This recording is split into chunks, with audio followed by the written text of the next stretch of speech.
Greeting, word, sound, and power family. I hope everyone is doing well this evening. I just thought I'd come on here this evening and have a little chat with you guys. First of all, I just want to say word, sound, and power is not personally advocating for anyone to move to Africa. No, that's not our mission.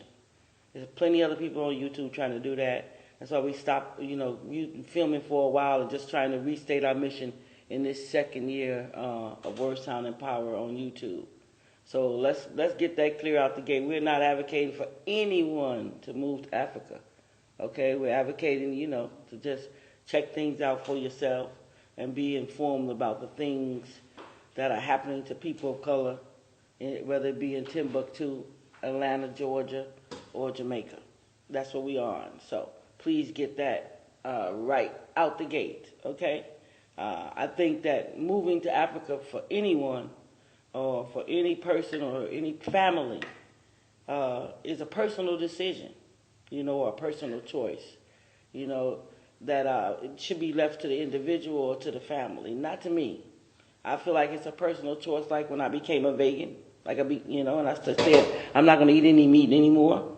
Like when I decided to grow my hair with locks and decided not to comb my hair anymore. Like when I decided to take chemotherapy and radiation after I was diagnosed with breast cancer. All of those things were a personal decision. So this is a personal decision. We're not advocating that in any shape, form, or fashion. So please, that's my disclaimer before we begin the conversation. Brothers and sisters, when I think of Mama Africa, I'm always reminded of the song, I'm going home on the morning train, And then I used to say, like the righteous step right up and take their seats. You feel me? And Bob said, what? I'm going, Zion train. Zion train. So what I'm saying, if the Africa train or the Zion train is not your train, I get it. Please do not step up and take your seat. Kwame Nkrumah said it best. Africa is not for everyone. This is not for the light-hearted or faint of heart. This ain't for that. This is serious. This is a serious transition, and it ain't for everybody. So please don't take it when you see all those nice videos on Word, Sound, and Power, how sweet and nice Africa is, that I'm advocating for you to come over here, because I'm not. What I am is I'm just showing you Africa through the lens of someone that looks like you. That's all I'm doing. I'm not advocating for you to move a muscle, as they would say in Jamaica. I'm a Nyabingi daughter, and it's always been a free heart tribe. We ain't looking souls, or neither are we looking bodies to come in Africa. No, we're not. Again, if this is on your heart, if this is something that's been a calling for you and your family, then this is what we're here to show you, that it can be done and it's possible. So that was just my little disclaimer. Yeah. So let's go into the conversation for tonight. My question for tonight is, has Africa gotten a bad rap? Yeah, that's my question. Has Africa gotten a bad rap? Yeah. Because if you ask most people about Africa, well, what do you think about Africa? The first thing that comes to most people's mind is the dark continent. You know what I'm saying? Like, ooh, where the Booga Ooga Man is. That's central. Where people are, uncivilized. They need to be brought into the light from through colonialization or neo-colonization. They're poverty-stricken. Africa is full of wars and rumors of wars. Africa is corrupt in high and low places and is disease-ridden. And guess what? It's also laden with poor leadership. And I say, okay, I get that. I truly get where you're coming from with that. Okay. Okay. But the question that immediately comes to my mind is, who or what organization helped to present this biased and racist image of Africa? Yeah, that's my question. Who or what organizations helped to present this biased and racist image of Mama Africa? So I started to think about, the last 6 decades I've been here. I've been here for a little bit. Don't know much, and I'm learning more every day. But I do know my first impression as a shorty, growing up in the 1960s, of Africa was Tarzan. Tarzan, the ape man, that's what they called him. In the jungle, a Caucasian man swinging through the trees of the African jungle in a loincloth, controlling and ruling the savages with the booga ooga philosophy. That's how I learned. That's the first image I saw of Africa. And I got that, of course, to Hollywood. Yeah. So that was my first impression. I'm sure many out of you, if you're old enough, you'll understand where I'm coming from. You know, Tarzan, the ape man, swinging in the jungle. Me, Tarzan, you, Jane. Like, what? Where? Okay, going on. So as a teenager, I was also reminded of Africa through the lens of Shaka Zulu. Yeah, and Shaka Zulu was like the thing when I was a teenager, where 150 British soldiers held off an army of 4,000 Zulu soldiers or warriors. Let me say that again. Where 150 British soldiers held off an army of 4,000 Zulu warriors. Okay. I'll buy that if you buy that. Then in my 20s, I was reminded about Africa with the movie Cry Freedom. Yeah, that movie was real hard on me. I remember that like yesterday. Where Stephen Biko, a freedom fighter, was brutally murdered by the South African police. So that's what they showed me about Africa in my 20s. And they also showed me about Africa with the We Are the World song. Yeah, with Michael Jackson and about 44 of the stars sung We Are the World, you know, singing about the starving children in Ethiopia with their hungry bellies and fly-infested faces. And you can see their bones, that whole picture. So, yeah. And then, okay, in my 40s, the negative portrayal of Africa was still continued, showing Africa to be evil, to be brutal, to be horrific in films like, Hotel Rwanda, talking about the genocide in Africa, the genocide in Rwanda, or The Last King of Scotland, that's another one, as the crazed leader of Uganda, Idi Amin, or the Lord of War, talking about arms dealing. And then finally the Black Hawk Down. Yeah, that was really horrific. Showing the Somalia Army Ranger incident. And this is all through the lens of the colonizers. And then in the 50s, the negative depiction of Africa continued with Blood Diamond, with Libya and Sierra Leone's child soldiers and conflict diamonds and all of that. And then, of course, we have to go with Black Panther, where brothers are fighting against brothers. Brothers in America fighting against the brother in Africa and all of that. And now in my 60s, we have Wakanda Forever coming out. A continuation against where brothers are fighting against brothers for control. So at the end of the day, it can never be a win-win situation for our people when we're depicted like that in that manner. And Africa is depicted in that manner. So I want to say, Hollywood has been very instrumental in making sure that Black people to never, ever want to return to Africa or even visit Africa or don't want no parts of Africa.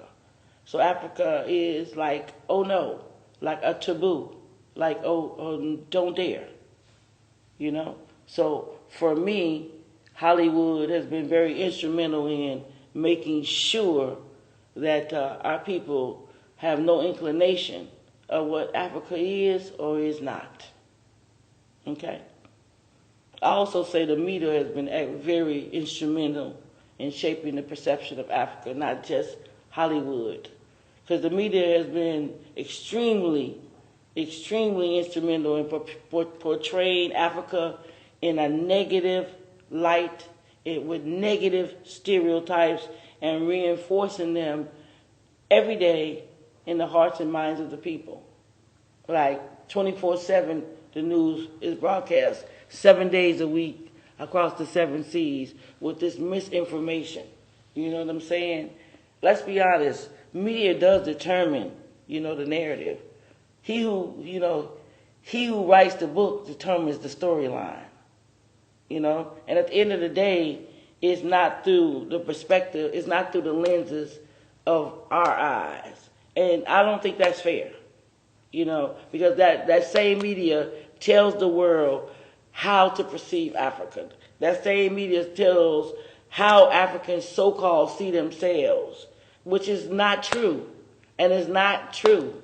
So, we're getting if you've never been to Africa,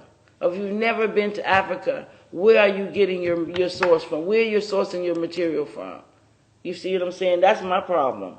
Where are you sourcing? If you've never seen it for yourself, you know what I'm saying? How can you say what Africa is or is not if you haven't seen it for yourself? Other than that, everything is a secondhand information. That's not a credible source. For me, what I like to say is most of the media houses who actually set the bylines for the stories depicting Africa are looking for certain kind of narratives in particular, and that's what they're focused on. And we have to be honest with that. They like to show political unrest, they like to show civil unrest, and they like to show armed conflict. Now, with that being said, when that stereotype is perpetuated in the minds and hearts of the people, it's kind of hard for people to say, "Oh, let me go to Africa," because it's not. People feel like it's not a safe place to go, or that it's full of child labor, or the people are starving, or a matter of so many other things. But we have to keep in mind, my people, 1/3 of the stories written about Africa comes from foreign news sources. They're not even based in Africa. So the same old biased stereotypes are reinforced and perpetuated throughout the 7 seas.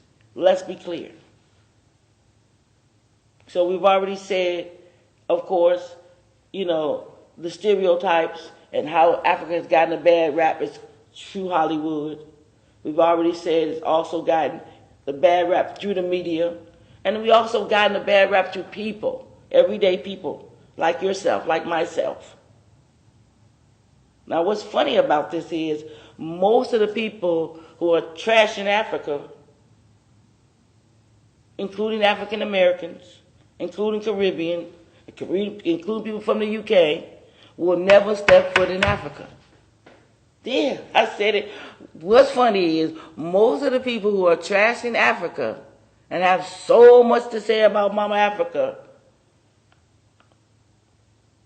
and that's including my African American people, brothers and sisters, that's including my Caribbean brothers and sisters, and that's including my brothers from the UK, will never step foot in Africa. Yeah, because guess what? Marcus Garvey talked about repatriation, and he never stepped foot in Africa. Yeah. And so many of the patriarchs from the Nyabingi order, the Bobo Shanti order, the 12 tribes order have never stepped foot in Africa. And they don't even have passports. So how are they going anywhere? So, and let's be honest, even in my own family, I don't know anyone in my immediate family who even went to Africa or bothered to go to Africa. Included, I don't know anyone. It's just me and my son. And it's been 2 years since we've been here almost, and I don't see none of them running over here. So, the myth is real and colonization is good. It's live and well. It's live and well. Okay? So, what I want to say is, we're not looking for everybody to come to Africa. It's quite okay if you decide not to come. And we're going to say it again. This is not for the faint of heart. Creature comforts are not here. Okay? The water goes off regularly. The lights go off sometimes daily. We got, it's going down over here. So, the roads ain't so good. But guess what? Through all of that, I'm still living my best life. And I'm happy I made this choice.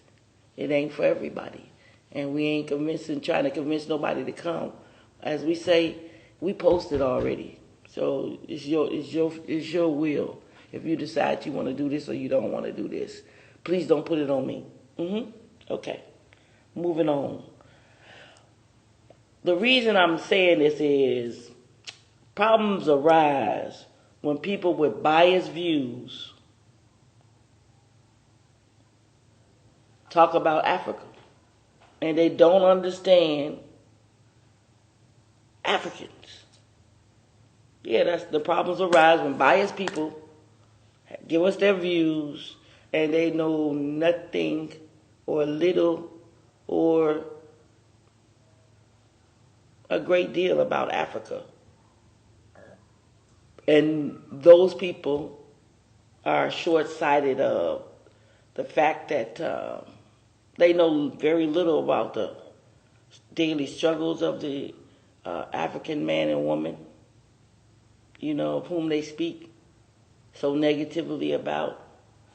They don't understand the culture, or what is culturally acceptable or not acceptable in Africa. Like eating with what hands or shaking with what hand, it's just so much thing going on, and it's a lot. So you have to understand a lot to even be able to judge them. Because there are brothers and sisters. This has to stop. And my problem is, again, with people who put America here and put Africa here. You know what I'm saying? That's the problem. Everybody wants to put America here and Africa here all the time when, when you just have something to say about America, it's a whole lot of shootings going on, or it's some mass shootings going on, and man, I'm so glad I'm in Africa. And then somebody will just throw a jab and say, what about the genocide? And, what about the child mining? And what about, all this other, just own, as they say, own your shit. Own the fact that America is a set a certain kind of way. Just own that. And if the violence in these big cities don't bother you, then it doesn't bother me. I am not trying to recruit soldiers for John Army. I ain't trying to do it. Many have gone before me who tried that, and it didn't end well. I know better. I'm just sitting on my throne, minding my own business, watching them or watch me. I can't say it no better. At the end of the day, I still think it makes no sense to talk about Africa if you don't understand the struggles of the people of whom you speak. It makes no sense to talk about Africa if you don't understand what's culturally acceptable or not acceptable in Africa. It makes no sense to talk about Africa if you don't know what affects the decision-making process of African people on a daily basis. Or you put America here and Africa here. Conversation done. No one really wants to admit, let's be honest, that many of Africa's troubles are a direct result of colonialization and the remnants of that. That's what I said. Many people don't want to admit that many of Africa's troubles are a direct result of colonialization and the remnants of that whole Atlantic slave trade. Yeah. I just want to say, you know, it is not a competition between Africa or America for me. I'm really about the liberation of African people, whether they be in Atlanta or Timbuktu. That's what I am, and that's what I stand on. Word sound is power. Okay? So we have to watch our words. You know, we have the power to influence people, and we want to make sure we're giving people correct information, not just hearsay. Yeah? Okay, so let me just say this. What I have found about the Ghanaian people living in Ghana for almost the last 2 years. You're just selling Africa because you're there. Living in Chicago is way better than living in Ghana. Who said that? Fair. Yeah. What I have found is to be in Ghana in the last 2 years. I'm just, you know, Jed, I can't even go there. It's not a tit for tat for me. I don't really care.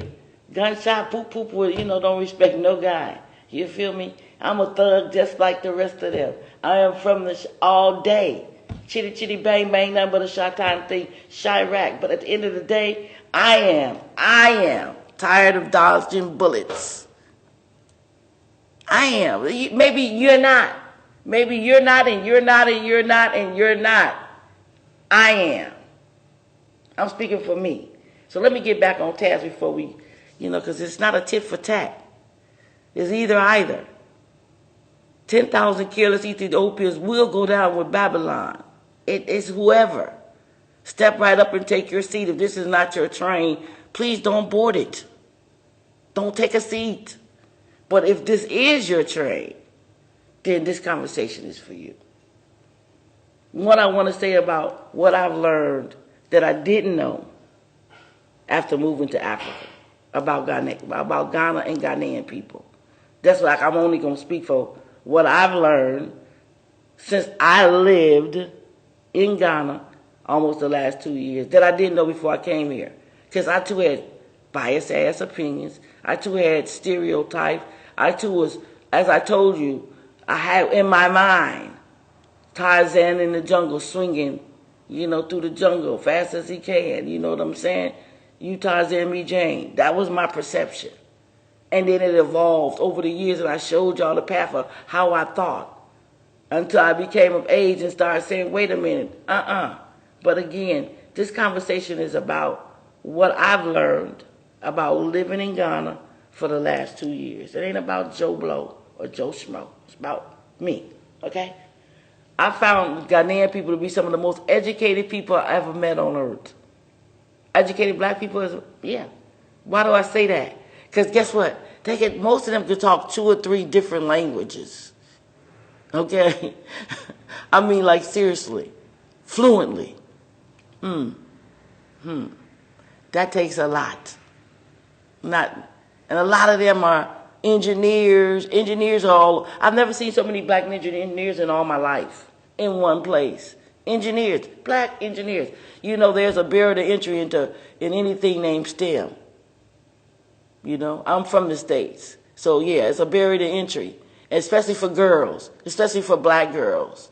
So I can only imagine how tough I could have been if I didn't have that barrier to entry. But let's move on. Africans, some of the most powerful, educated black people that I've seen. Yeah, again, going number 2. They're some of the hardest working people I've ever seen, too. It ain't even about the money. It's about doing a great job. You know, they be very offended over here if you say they didn't do a good job. They take that religiously.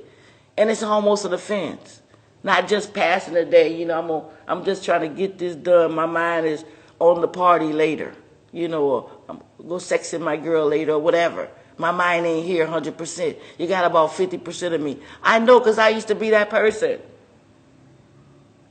I'm not giving them my all. Why should I? So that's that attitude. But over here it's a different attitude. People take pride in everything they do, even sweeping the daggone road. Yeah. They also, number 3, they're very peaceful people. Very peaceful. You hardly ever see people going in at it. You know what I'm saying? You don't see it. I mean, you see it every now and then, but it's not an everyday occurrence. That every day you hear people like going in and ready to kill one another. No. Number 4, they're very family oriented. They do a lot of family things together. You know what I'm saying? They find the time to spend the time to be amongst their family members. For everything is a celebration. From, the baby being born to the naming ceremony of the baby to, it's just every reason to get together and have a good time. So it's really a nice feeling to see the family. It's such a family-oriented place, Yeah, mother, father, black woman, black man, black child. Yeah, I like that. Also, they're always willing to share their food with you. In America, we all have, I got to have my food. You got to have your food. People showing their plate of their food and your plate of your food. In Africa, it's not like that. It's one food and we all eat in common, communally. And I kind of got, I didn't, that's not how I grow. That's not how I grew up. We all had our own, and don't touch my plate or somebody is going to be dead, for real, for real. But in Africa, it's so totally different. Everyone eats together out of one bowl as a family, which helps to breed unity. Everybody sitting down at one time as a family, sitting down and eat. A black family sitting down and eat at one time, is a good thing. How many black families are sitting down having a chance to eat together, in the West? Because there's so much, everything is so much pressure, and everybody's on such different schedules. So I found them to be very family oriented, and I find them that they'll share their food with you. Anybody, they always say, "My sister, you are welcome." I love that. And another good thing about people in Ghana is they're culturally sensitive to other tribes and other religions. They're not all on that. My religion is better than yours. You would see like the other day I went to the realtor, and the people in there mostly are, of course, Christian. But then there was a Muslim sister in there, and she was praying, and the brother was like, "You have to be quiet because the sister is praying." And I like that. Religion or no religion, just the respect of people's cultural identity and whoever they want to believe in, whether it be Allah, Buddha, Jah, Rastafari, whoever, just the respect of people's religions without, being so condescending or having a superiority complex. Next, I'll have to say Ghanaian people are, again, I said they were peaceful. Why I said that? Because you just see them always, if there's a conflict, you'll see everybody just run over there and try to clear up the conflict before it escalates and gets out of hand. Before police have to be called or whatever, you'll just see people coming and like, what's going on? Let's as a community get together and figure this conflict out so we can move on with our day. And I like that. You know what I'm saying? They ain't always got to escalate to people have to die because all of a sudden we don't agree. You know what I'm saying? No, that ain't right. Anyway, and another thing is the people are humble and easygoing. Sometimes I have to check myself over here because, I'm from, again, Chirac, and I can get real. I'm from the projects originally. I'm a project girl. Yeah, we moved to to a house and all that. That's fine. But I'm originally a girl from the low end, okay? On the west side, to the south side, to a house. So I know what it is to be hungry. I know what it is to go to bed hungry. I know what it is to fight my way upstairs. I know what it is, all of that. But I'm saying at this age, I just prefer to just stop dodging bullets. And I think that's anybody's choice. It's your world, okay? Another thing I like about the people here in Ghana, like the most important, is the respect of their elders. I can't tell you how many times I see the youth them disrespect the elders here. I just don't see it. It just don't never happen. It's calling you, they would never call you a B or this or that out of your name. It just never will happen under no circumstance. The youth just don't do that. That's like no, that will definitely get you jumped on over here talking to the elders in that manner. So I like the fact that they call me my grandma, auntie, and anytime there is a conflict, they say, you could be my mother. 7 degrees of separation. They realize that we are one people and that we can do this. So that's what I found Ghanaian people to be. I don't know. I ain't speaking for all this other stuff. Yeah, there's child labor going on and child mining going on and human trafficking going on. But is that not going on everywhere in the world, not just here? Are not girls getting trafficked in America? Oh, okay. Is there not child labor going on in America? Yeah, okay. Is bad thing, are children not getting shot with bullets, sitting in their front room watching cartoons? Yes, they are. So just don't put it on Africa. Yeah, Africa got a lot of stuff to work on. We got a lot of stuff to work on. We do. I know that, and I'm in total agreement with anybody who says that Africa needs some repairing. Yeah, it needs some restructuring. It needs some honest people. It needs some just people. It needs some young energy, some fresh energy, whose concern is about the will of the people, whose concern is about if the children are being fed, who's concerned about if the schools are properly equipped for our children to learn, to make sure that the women are safe when they walk down the street. Yeah, we have a lot of things to work on, but we have a lot of things to be thankful for too. Yeah. All I'm saying to you, brothers and sisters, at the end of the day is stop seeing Africa through a monochromatic lens. Just stop. Just stop. I did that. It's a myth. Come and see the land of your forefathers for yourself. Stop letting people tell you what Africa is or is not, who have not taken the time or money to see and observe for themselves. Stop thinking people as being a credible source when it comes to Africa. You know what I'm saying? Yeah, I'm here to say that. Because, word sound is power. All I ask my people in the word sound and power family, in the diaspora, make the trod. Make the trod. Right? Make the trod. Africa truly is only awaiting its creators. You're a creator. You're a creator. You're a creator. Africa awaits you. Yeah? And all I want to say to my brothers and sisters, all of us who have been fortunate enough to leave the West, we just tend to look at Mama Africa through different lenses. You know what I'm saying? Once we have made that transition to the land of our forefathers, we just seem to look at Africa through different lenses once we made the transition to the land of our forefathers, the transition. I think it's just that simple, because I looked at Africa in one way when I never lived in Africa. I lived in Africa another way when I was just visiting Africa. And now I look at Africa a totally different way now that I actually live in Africa. So your perceptions can change. That's the point of that. You can elevate, you can elevate. You don't always have to hate.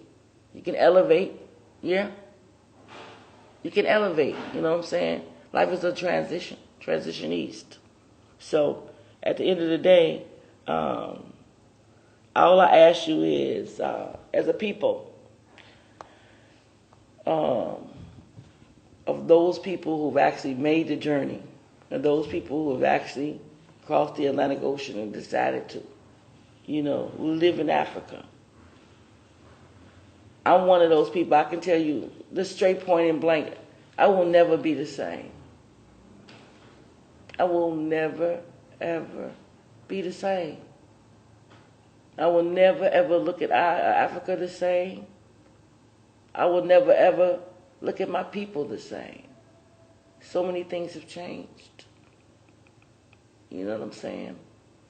I've learned to elevate, appreciate, and reevaluate my perceptions on Africa. And I really thank Ghana for allowing me to have a bird's eye view.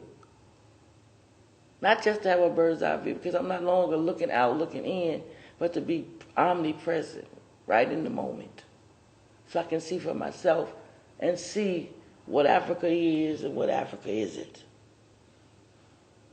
Word, Sound, and Power family, please remember, I'm not asking anyone to come and live in Africa. I'm not. It's not easy. It's not easy, man. Yeah, so I'm not asking anybody, hey, run, come. Nah, not me. Not me. But what I am advocating, let's be clear since everybody's, jocking me now. I do want to say that I am advocating at least you come to Africa and see for yourself before you form an opinion. That's it.